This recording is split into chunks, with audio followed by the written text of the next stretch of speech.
Hey guys, it's Brian from Fantasy Labs. Thanks for watching.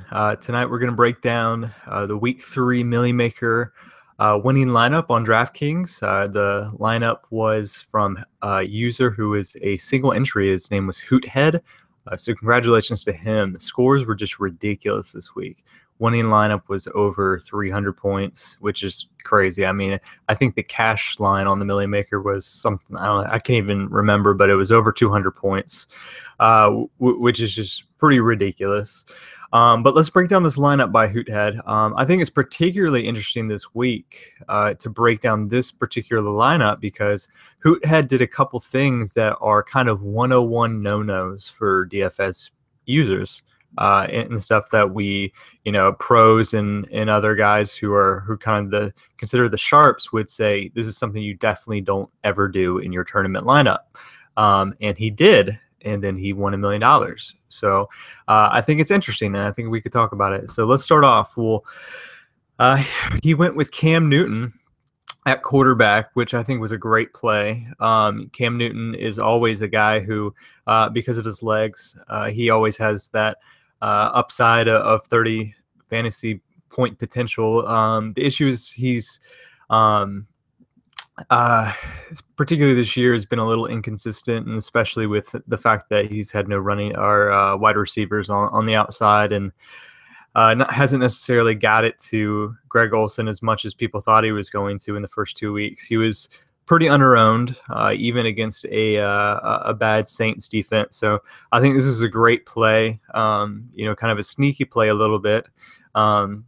And it paid out for him. I think the really interesting things that we need to talk about is the running backs, which is pretty interesting. So we have Devontae Freeman, who was getting the start because Tevin Coleman was out for the Falcons, and Joseph Randle, who was actually kind of splitting carries, and he ended up only with 14 carries on the game, despite having the 3 touchdowns and the 30.5 fantasy points. And he did most of his damage in his first 3 runs. After that, he was average. I think he averaged like 1.1 yards a carry after his first 3 runs or so.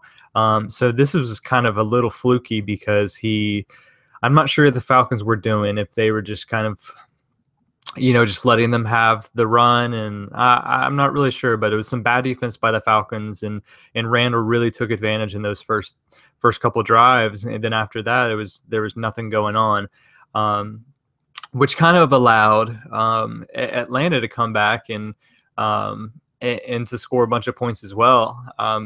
And so it's really interesting that he would use 2 running backs from the same game. Opposing running backs is something that if you ask any professional fantasy player, they would say that's a definite no-no, because just kind of how game script works, they have a negative correlation between the two. If one team gets up, obviously, it really makes it so the other running back is not going to be as valuable because they're going to go to the passing game instead of to the running game. And this was just kind of one of those rare games where Randall got those 3 kind of weird touchdowns early, and then Julio, which is kind of even more weird of this lineup. I mean, it ends up winning, so this is not a knock on Hoothead by any means, but just really interesting how just kind of some weird stacking and correlations gave him a unique lineup and paid off. And Julio managed to get those 2 touchdowns and a bunch of yards. And then Devontae Freeman was able to do that. So even though they have the negative correlations, it was just kind of a weird situation, a weird game that allowed for the upside of all these players to score a bunch. And I guess in a Milly Maker, this is tough because I'm not necessarily going to recommend doing this again. Again, these have negative correlations, and I don't think it was something that it was not something I was ever thinking about doing, nor something I think I would do in the future. But I do kind of understand the idea of, if there's going to be 500,000 entries in a tournament, you really have to do something to differentiate yourself. So I think it was fairly smart, and I don't necessarily hate the play of the Devontae Freeman, Julio Jones. We always know wide receiver and running back have a negative correlation too, just because there's only so many touchdowns that go around. But it's kind of the whole wide receiver one, wide receiver two conversation, and maybe in a tournament you kind of need some team to go off for 39 points. And so that's maybe not a bad of a play as we think. So I don't hate that. The Randall and Freeman together, though, is the interesting one. And I'll be interested to see if anyone does any more studies, or if this happens again and we see it winning.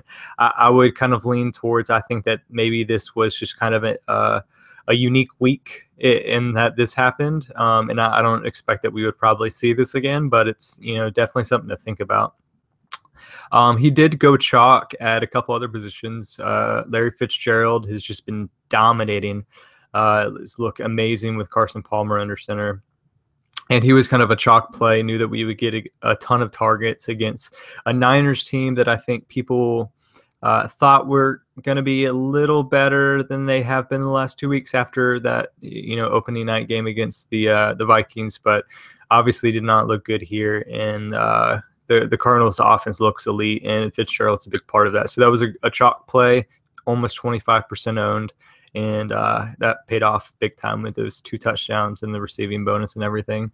And then the other chalk play of this weekend was Brandon Marshall, who got a big bump in targets because Eric Decker was out. So he was heavily targeted. As you can see, he had those 10 receptions, got the 100 receiving bonus for all of his receivers, and then a touchdown. So you can see 30% owned. So it's okay to go chalk as long as you're going contrarian elsewhere. And Hoothead did that. He went chalk for these, and then obviously the Seahawks defense was the chalkiest play of the weekend, and then went contrarian with his running backs and especially with his flex, which we'll get to in 1 second.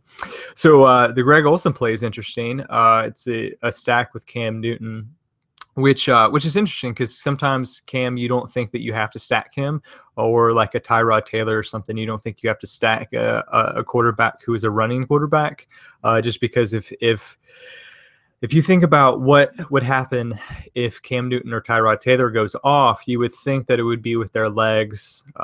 If they're going to get 30 to 35 fantasy points, you would think it would be having a bunch of running touchdowns and kind of doing a lot of things themselves, which would then kind of naturally have a negative correlation with their other teammates. So those type of players, you wouldn't necessarily want to pair them with one of their pass catchers in a stack. But as you can see, maybe this was kind of the rare exception where Olsen, he had been seeing an uptick in targets in the first 2 weeks, but we hadn't necessarily seen it come to fruition in his numbers. And then finally, here was the explosion. So I think that there was a lot of signs pointing towards Olsen being a great play. And if you were kind of digging into the targets and the uptick and watching the Panthers closely, you would probably see that, this is probably bound to come. The question was when. So I think this was a great play. It was an interesting play just in the fact that Cam's that running quarterback, and sometimes you don't stack them. But I do like the stack play, and it was pretty low owned, 7 and then 8.3%. And obviously that worked out with the 2 receiving touchdowns in the huge game.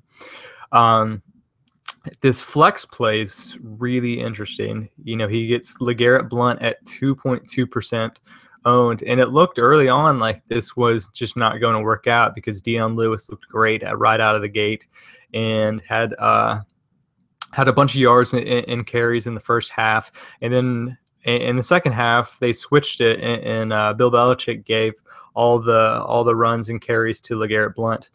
So I really like this as a play because there was some talk about, we weren't sure exactly who Belichick was going to go. There was some talk that he was going to rely on Blount a little bit more. And people kind of just consider that Belichick speak and that it wasn't going to happen. But I think that there was enough doubt and there was enough maybe signs and volatility and stuff that we could potentially see a scenario in which Blount gets gets these carries in the second half or gets these carries in Lewis. Maybe they save Lewis for a different game because they're going to be up so much. So I think this was a really smart contrarian play. There's a lot of those kind of lower tier running backs. Ryan Matthews is a popular one right at lock because of DeMarco Murray being a late scratch, and Starks because we weren't sure what Lacey was going to do, and a lot of these kind of lower owned running backs, maybe even David Johnson. But I really like this LeGarrette Blount play. It was really off the radar, as you can see, by 2.2% owned, and definitely a risk. But if you're going to win a Milly Maker, you have to take a risk, and that was his biggest risk. Obviously, we talked about the odd contrarian, whatever you want to call it, with the double running back, kind of stacking this game in an odd way. But this was kind of his main contrarian play, and it worked out great. And then I don't think we need to say too much about the Seahawks defense. I think that was a clear one, and it shows again that you don't necessarily have to be contrarian everywhere. You just have to be contrarian in the right places. So he went, chalk in the places that he knew he was going to find value with the Seahawks, Fitzgerald, and Marshall, and then really differentiated his lineup in the other positions. So great lineup by Hoothead. It kind of amazing because I just never thought that we would see a Milly Maker with opposing running backs in the same lineup, combined with a wide receiver from that same game, and it just seems like that would limit your upside, but apparently not. If you're going to have this many points, then the Falcons are going to go off and look like the elite offense that they are this year. So again, congrats to Hoothead on winning the Milly Maker, and good luck in week 4. I hope that one of you guys wins the Milly Maker, and I can break down your lineup. So good luck, and we'll talk to you guys soon.